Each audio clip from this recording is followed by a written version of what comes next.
ಈ ಬಗ್ಗೆ ಹೆಚ್ಚಿನ ಮಾಹಿತಿಯನ್ನ ಕೊಡ್ತಾರೆ ನಮ್ಮ ಪ್ರತಿನಿಧಿ ದೀಪಾ.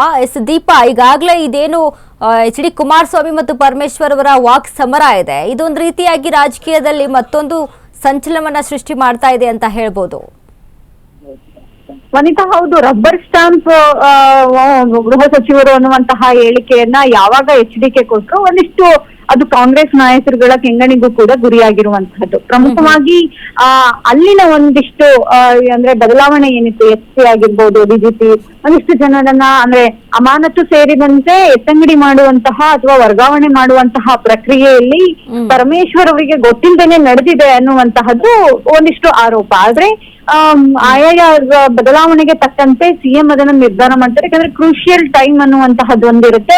ಅಲ್ಲಿ ಯಾವ ರೀತಿಯಾದಂತಹ ಪ್ರಯತ್ನಗಳಾಗಿದೆ ಅಥವಾ ಅಲ್ಲಿ ಯಾವ ರೀತಿಯಾದಂತಹ ವೈಫಲ್ಯಗಳಾಗಿದೆ ಅನ್ನುವಂತಹ ನಿಟ್ಟಿನಲ್ಲೂ ಕೂಡ ಒಂದಿಷ್ಟು ಚರ್ಚೆಗಳು ಆಗ್ತವೆ. ಅದರ ರೀತಿಯಾಗಿ ಎತ್ತಂಗಡಿ ಅಥವಾ ಬೇರೆ ಕಡೆ ವರ್ಗಾವಣೆ ಮಾಡುವಂತಹ ನಿರ್ಧಾರಗಳನ್ನ ಸಿಎಂ ತೆಗೆದುಕೊಳ್ಳೋದು ಸಾಮಾನ್ಯ. ಆದ್ರೆ ಗೃಹ ಸಚಿವರಿಗೆ ಗೊತ್ತೇ ಇಲ್ಲ ಅನ್ನುವಂತಹದ್ದೇನಿರೋದಿಲ್ಲ. ಹಾಗಾಗಿ ಏನು ಕುಮಾರಸ್ವಾಮಿ ಅವರ ಹೇಳಿಕೆಗೆ ಇವತ್ತು ಪರಮೇಶ್ವರ್ ಅವರು ಕೂಡ ರಿಯಾಕ್ಟ್ ಮಾಡಿರುವಂತಹದ್ದು. ರಿಯಾಕ್ಟ್ ಮಾಡುವಂತಹ ಸಮಯದಲ್ಲೂ ಕೂಡ ಒಂದಿಷ್ಟು ಚರ್ಚೆ, ಅಂದ್ರೆ ಅವರ ಹೇಳಿಕೆಯನ್ನ ನಾನು ಯಾವುದೇ ರೀತಿಯಾಗಿ ಒಪ್ಪೋದಿಲ್ಲ. ಯಾಕಂದ್ರೆ ಹಿಂದೆಯೂ ಕೂಡ ಸಾಕಷ್ಟು ಅವರು ಆಡಳಿತದಲ್ಲಿ ಇದ್ದಂತಹ ಸಮಯದಲ್ಲಿ ಏನೆಲ್ಲ ಆಗಿತ್ತು ಅನ್ನುವಂತಹದ್ದನ್ನು ಕೂಡ ಅವರು ಪರೋಕ್ಷವಾಗಿ ಹೇಳಿರೋದ್ರಿಂದ ಒಂದಿಷ್ಟು ವಾಕ್ ಸಮರ ಇದು ಮುಂದುವರೆದಂತೆ ಕಾಣ್ತಿದೆ. ಅಂತ ಧನ್ಯವಾದಗಳು ದೀಪಾ, ನಿಮ್ಮೆಲ್ಲ ಮಾಹಿತಿಗೆ.